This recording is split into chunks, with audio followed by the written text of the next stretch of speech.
Hey guys, welcome back to my channel. It's Katie here. I'm back today with a brand new tag for you all. It was co-created with Angela from Books Are My Heart and Caroline from Caroline Reads. So please go check out their channels when you're finished watching this video. I will link them down below, and they will be participating today as well. I believe that their videos are going up this evening, but if not, then I believe at least by the end of this week. So go check them out. They're both really awesome, and we mutually all share a love for the Bachelor TV series. So the tag today is going to be based on that. It is the Bachelor Fan Book Tag, and stay tuned for an exciting announcement at the end of this video. So I'm not going to keep rambling on too much because there are quite a few questions in this tag and I don't want the video to be too long. So let's jump right into it.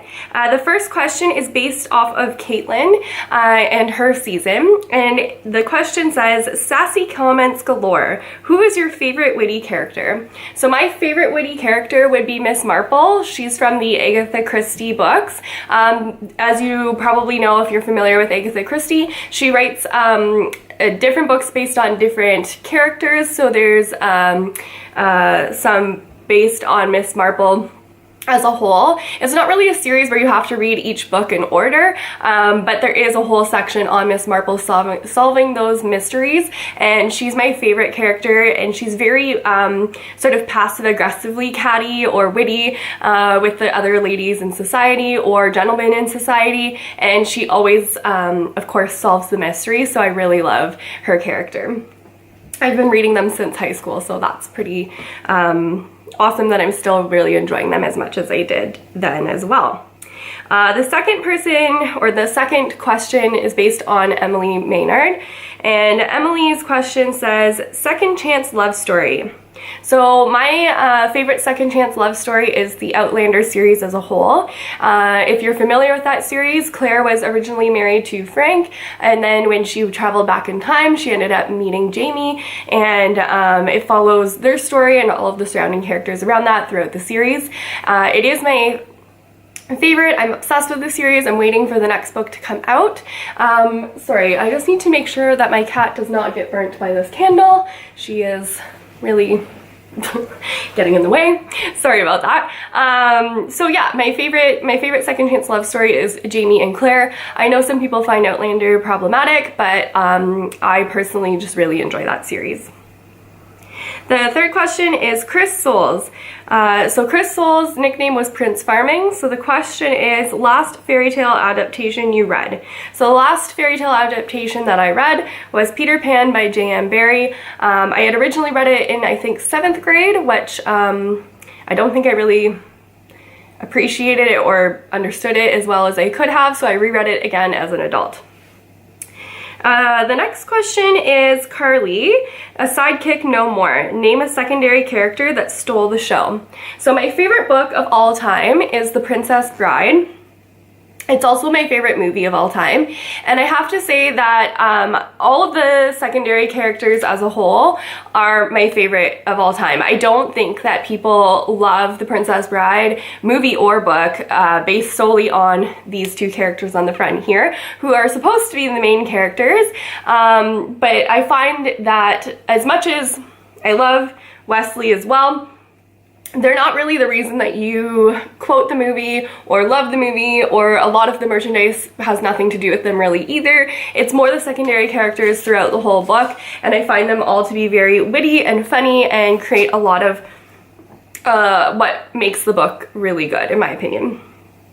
So the next question is, Nick, a divisive character. In the last book you read with a love triangle, who were you rooting for? So I know that that's kind of an overused trope, is the love triangle in books, but I honestly was looking through the last books that I read in the past year or so, and I couldn't really remember any that had a love triangle in them, surprisingly. So I would have to say that I'd have to go back to the Hunger Games series, where it was the last major love triangle that I remember reading about, and I'm trying to remember whose team I was on. I believe I was Team Gale at the beginning, but by the end of the series, I think I was Team Peeta. So Hate me if you want. I don't know. That's probably pretty controversial whether you were Team Peeta or Team Gale. But I think I ended up being Team Peeta by the end. So Andy Dorfman, Not So Happily Ever After. What is a book ending that you would change? So for me, I have two books here in the series. I don't have the first book in the series for some reason, but I'm gonna go with the Divergent series as a whole. I couldn't think of a book off the top of my head that had an ending that I really didn't enjoy, but I can tell you that I was livid at the last book in the Divergent series. I felt like I had just wasted my time reading all three books. The first Divergent book I really enjoyed. I thought it was great. I was very invested in the story, wanted to hear what happened next, but by the end of the series I just felt really disappointed and let down, and I felt like that was it kind of thing, right? So I think I'm not alone. I've heard that a lot of people also were quite upset with the ending of the series, and I wish I could kind of almost taken that time back and read something different. So the next question is based on Evan, and it says, happily ever after. Name a character that grew on you over time. So for me, it would be, what was their names? Isabel and Vianne, I believe their names were, in The Nightingale by Kristen Hanna. I had heard so much hype over this book, and I picked it up, I started to read it, and I started feeling like, honestly, the characters were a little juvenile. I didn't feel like they were fleshed out that much. I wasn't invested in them whatsoever. But then the further that I read into the book, the more that I started to really get invested in these characters. I started to really enjoy them. And honestly, that book made me cry so much and so hard, and obviously I was very invested in the characters at that point, otherwise I wouldn't have cared what was happening, but I really fell in love with those characters. But at the beginning I honestly was thinking, I don't understand what the hype is, I can't get into this story. So really happy that it did turn around, and it ended up being one of my favorite books that I read in the past year. The next question is based on Brad. Who can forget Brad? He was on 2 seasons of The Bachelor. First season he didn't pick anybody, so they brought him back for a redemption season, and again, kind of screwed that one up too. So the question that's based on Brad is indecisive, aka choose a book. Sorry, I'm reading the question off my phone. AKA choose a path already. So name a character whose indecisive nature almost ruined the story. So I'm gonna go with America from the Selection series by Kira Cass. I had to put the Selection series in here somewhere because it is so inspired by the Bachelor TV show. I don't know if you haven't read that series yet already. It has had a lot of hype over the years. If you are a fan of The Bachelor, I highly recommend reading this series. It's unbelievably cheesy. It's got all of the things that would normally turn me off from a book, but for some reason I could not get enough. I needed to know what happened. I have read every book in the series. I even read, I think there's 1 or 2 short novellas that you can get on e-reader or an ebook. I did read at least one of those. So I know if you pick up that book, feel free to judge me because it's definitely something that's not usually up my street or up my alley, but I just could not get enough. However, as the series was going on, I was getting really annoyed with the main character, and it was kind of like almost like a villain that you love to hate, except for she's not the villain, but it was something that it was like I was so annoyed, but I could not stop being invested in the story. But I just wanted her to make up her mind already. She was kind of torn on her hometown beau, and then she was also kind of vying for the attention and love of the prince, who was in this case kind of like the bachelor and was picking his soulmate. And I just remember getting really annoyed with like how wishy-washy she was, and she wanted to be with him, but then she didn't want to be with him, and then she wasn't invested in it, but then she'd get jealous of the other girls because she did want his attention. And I just felt like it was like enough already. So that is one where I almost gave up, but I just could not help but see what happened. So the next question is based on Kelsey Poe. Who can forget her? She's one of those villains that we love to hate. It was very self-involved and very overdramatic. So her question says, drama, drama, drama. Name a book overly dramatic. So the book that I chose for this was Confessions of a Shopaholic by Sophie Kinsella. I was gifted this book in high school and I read the whole thing. I even picked up the second book just to see if it would get better, but honestly, I know there's a lot of love for the series, but I cannot stand it. I feel like it is so over the top. I feel like there are so many dramatic things happening that it's just incredibly unbelievable, and I just think it's too much. It's too much ridiculousness. I know that it's supposed to be kind of a cute, funny, like, haha, look at how all the mishaps that I can fall into, and look at all of the awful things that happen to me, but I persevere. But I cannot stand it. I think it's just way too over the top. Next book is based on Britt Nielsen from Chris's season, and as you know, she went on to kind of compete with Kaitlyn to be the next Bachelorette. Kaitlyn won out all the votes from the guys, and she ended up being the Bachelorette. Britt went off with another contestant from the show. He left the show to be with her. They didn't last, but a lot of the focus or the main point on Britt was just how beautiful and poised she was. However, there was some cattiness towards her sleeping in her makeup. But she was undeniably beautiful. Whether you liked her or didn't like her, you have to admit that that's true. So this question that's based on her is Glamour. What book has the best cover or the most beautiful cover in your collection? I'll be honest, I don't have that many books where I think that the cover really stands out, but the one book that I was really drawn to when I was looking over them all was this one, The Color Purple by Alice Walker. I picked this up in Paris in September. It was at the Shakespeare Company bookstore, and I just really liked this edition and this cover. I think it looks really beautiful. I somehow have never read The Color Purple, and I thought, with a beautiful cover like this, I think it's time to get around to finally reading this classic. So I'm looking forward to diving into that at some point this year as well. Alright, so my camera died, so if I'm in a different angle now, that explains why. Sorry about that.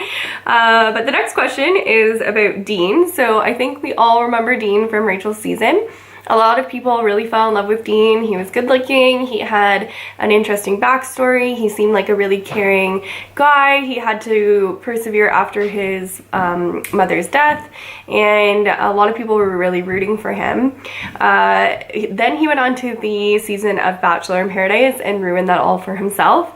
A lot of people stopped liking him, he got a lot of flack. From that season, he kind of strung two girls along, and a lot of people were calling him a player and things like that. So it was kind of a 180 from that reputation that he had built on The Bachelor. So his question says, let me find it here, sorry. I'm reading this off of my phone. So what happened? Name a character that took an unexpected turn. So for me, I really enjoyed The Rosie Project. So I picked up the sequel, which was called The Rosie Effect by Graham Simpson. I really loved the first book, The Rosie Project. It's based off of the main character being, a lot of people compared him to Sheldon on The Big Bang Theory. So he was a little bit socially awkward, but Rosie accepted him for who he was. It was a really cute story. And they ended up falling in love in the first book. So I picked up the second book and I was so disappointed because it seemed like Rosie was now not the same person at all. All of the reasons that she fell in love with Don seemed to just annoy her at this point, and they made her into kind of a jerk. So I was really disappointed in this one, and I kind of wish I didn't pick up the sequel so that the original book would just live on in my memories as being a really great, cute story, as opposed to starting to really dislike Rosie because it just didn't seem like she was the same person at all. So the next question, let's see here, is based off of Sean Lowe. So the All-American Guy, who is your bookish soulmate? So I don't really have a lot of characters from books that I kind of felt like I would want to be with in real life or that I was really drawn to. A lot of the books that I've read recently actually have a lot of unsavory characters almost, or a lot of problematic characters who I would never be in a relationship with in real life. I've read a lot of like psychological thrillers lately, or I don't know, just books that would just not, you wouldn't want to be dating the main character. So I would have to go back to the Outlander series and just say that I would really, I was really drawn to Jamie Fraser, and I think that he would maybe be the one that I chose just because he's the only one I could think of that I would actually be rooting for in a relationship. Okay, so the next one is Courtney Robertson, and her question says, I didn't come here to make friends, a villain you are rooting for. So first of all, that is the title of her book, I Didn't Come Here to Make Friends. I finally got around to reading it just recently, and let me tell you, it was such a good read. If you've been a fan of The Bachelor for a long time and you remember Ben and Courtney on Ben's season of The Bachelor, it's got a lot of details from the background. It tells you things that you maybe wouldn't have picked up on in that season, and I would highly recommend reading it. I found it super entertaining and read it really quickly. But aside from that, to answer the question, a villain I was rooting for, I have to go with You by Carolyn Kepnes, her main character of Joe.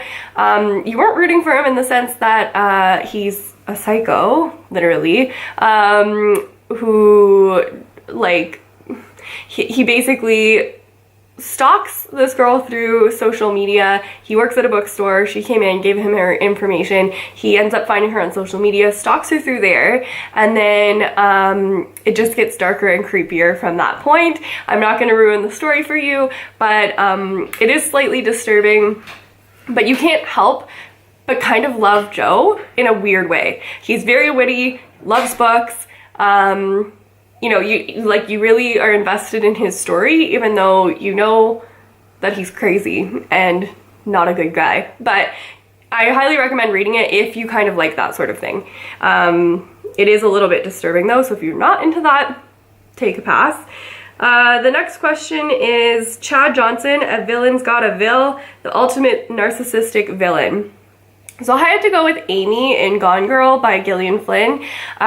She's another one of those characters where a lot of people didn't like Gone Girl. It was either a love it or hate it type thing. A lot of people didn't like it because they couldn't relate to the main characters. Both Amy and Nick, the husband and wife who the book surrounds, are very unlikable people. They're very narcissistic. You don't really want a happy ending for either of them, if that makes sense.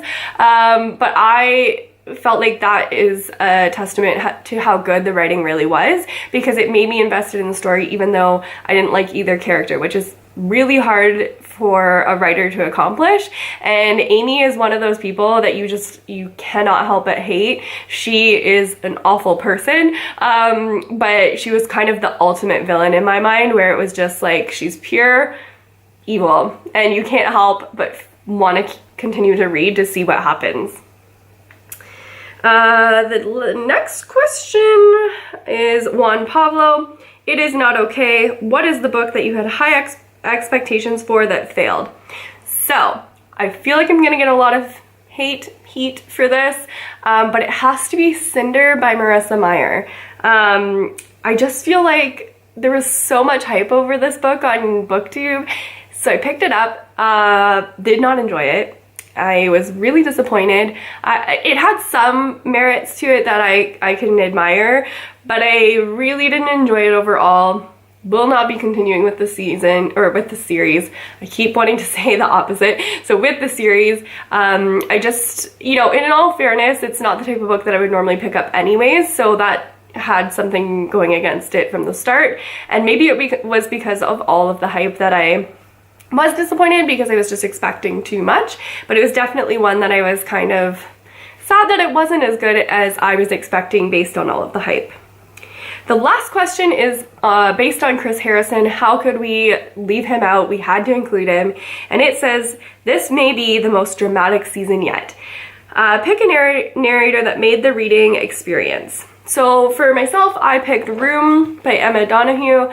I read this way before it was picked up to be a motion picture. I really enjoyed it. It did take a little bit for me to get into, just because I was so thrown off by the narrator. I wasn't used to reading that type of style of writing, but it eventually really grew on me, and then I couldn't put the book down. It's one of my favorite books from the past decade or so. I don't even remember how long ago this first came out when I read it, but it's been quite a long time since I first read the book. My cousin had recommended it way back when. She shipped it across the country for me to read, and I was super grateful. For those of you who don't know, the narrator, or the voice of the narrator, is the thoughts of the child's mind, who grew up in captivity, or grew up, his mother was kidnapped and he was born in that situation. So it's being told from his point of view, and that was a style of writing that I hadn't really come across before, and it was definitely intriguing to me and something that I really appreciated and came to really enjoy.